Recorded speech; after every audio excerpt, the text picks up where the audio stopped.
బ్రహ్మదేవుడికి 4 తలలు ఉంటాయని మనందరికీ తెలుసు. కానీ ఒకప్పుడు ఆయనకు 5వ తల ఉండేదని, దాన్ని పరమశివుడు ఎందుకు నరకాల్సి వచ్చిందో పురాణాల్లో ఉన్న ప్రధానమైన 2 కథలను ఈ వీడియో ద్వారా తెలుసుకుందాం పదండి. శివపురాణంలో బ్రహ్మదేవుడు ఆడిన అబద్ధం. ఒకప్పుడు బ్రహ్మ విష్ణువుల మధ్య ఎవరు గొప్ప అనే అహంకారపు యుద్ధం మొదలైంది.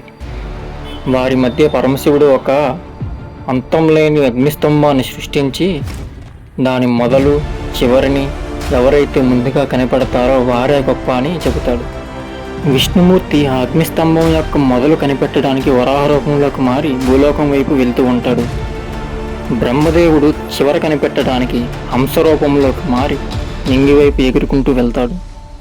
సాధ్యం కాని ఆ పనిని బ్రహ్మదేవుడు అగ్నిస్తంభం యొక్క చివరిని నేను చూశానని, దానికి నువ్వే సాక్ష్యం అని మొగల పువ్వుని తీసుకుని శివుడి దగ్గరికి వెళతాడు. విష్ణుమూర్తి నేను మొదలు కనిపెట్టలేదని ఒప్పుకుంటాడు. కానీ బ్రహ్మదేవుడి 5వ తల అగ్నిస్తంభం యొక్క చివరిని నేను చూశానని, అందుకు మొగల పువ్వే సాక్ష్యం అని శివుడికి చెప్తాడు. బ్రహ్మదేవుడు 5వ తల ఆడిన అబద్ధం విన్న శివుడు కాలభైరవుడుగా ఉగ్రరూపంలోకి మారి అబద్ధం ఆడిన 5వ తలని తన గోళ్లతో నరికివేస్తాడు. బ్రహ్మదేవుడు అంతటి వాడే అబద్ధం ఆడితే ఈ లోకంలో సత్యం అనే మాటే ఉండదని పరమశివుడు ఈ కాలభైరవ రూపం ధరించాల్సి వచ్చింది. బ్రహ్మ తల నరికిన పాపాన్ని పోగొట్టుకోవడానికి కాలభైరవుడు బ్రహ్మ కపాలాన్ని పట్టుకొని లోకమంతా భిక్షాటన చేయాల్సి వచ్చింది. అబద్ధం ఆడిన బ్రహ్మకి లోకంలో గుళ్ళు పూజలు ఉండకూడదని, తనకు సాయం చేసిన మొగల పువ్వుకి శివపూజకి పనికిరాదని శివుడు శాపం పెడతాడు. మత్స్యపురాణంలో బ్రహ్మదేవుడి అహంకారం. సృష్టి ప్రారంభంలో బ్రహ్మదేవుడు తన దేహం నుండి ఒక అద్భుతమైన స్త్రీని సృష్టిస్తాడు. ఆమెనే శతరూప. ఆమె అందం ఎంత గొప్పది అంటే సాక్షాత్తు బ్రహ్మదేవుడే తన మీద మోహం పెంచుకుంటాడు. ఆమె మీద ఉన్న మోహంతో బ్రహ్మదేవుడికి ఆమె ఏ దిక్కు వైపు వెళ్తే ఆ దిక్కు వైపు ఒక్కొక్క తల మలుస్తూ ఉంటుంది. బ్రహ్మదేవుడు చూపు నుండి తప్పించుకోవడానికి శతరూప నింగి వైపు ఎగురుకుంటూ వెళ్తుంది.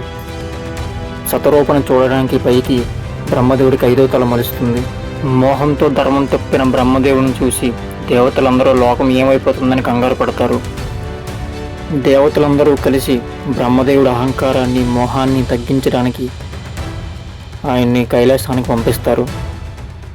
పరమశివుడి కోసం ఎదురు చూస్తున్న పార్వతీదేవి దట్టమైన పొగమంచులో కైలాసానికి వచ్చిన బ్రహ్మదేవుడిని చూసి వచ్చింది తన శివుడే అనుకుని అతనికి నమస్కరించి తన పాదాలకు నీళ్లతో శుభ్రం చేస్తుంది. పాదాలు కడుగుతున్న పార్వతీదేవిని చూసి బ్రహ్మదేవుడు నేను ఎంత గొప్ప అంటే సాక్షాత్తు ఆ పార్వతీదేవి నా పాదాలు కడుగుతుందనే అహంకారంతో బ్రహ్మదేవుడు 5వ తల పార్వతీదేవిని కూడా తప్పుడు దృష్టితో చూస్తాడు. అది చూసిన పరమశివుడు కోపంతో కాలభైరవ రూపంలోకి అవతరిస్తాడు.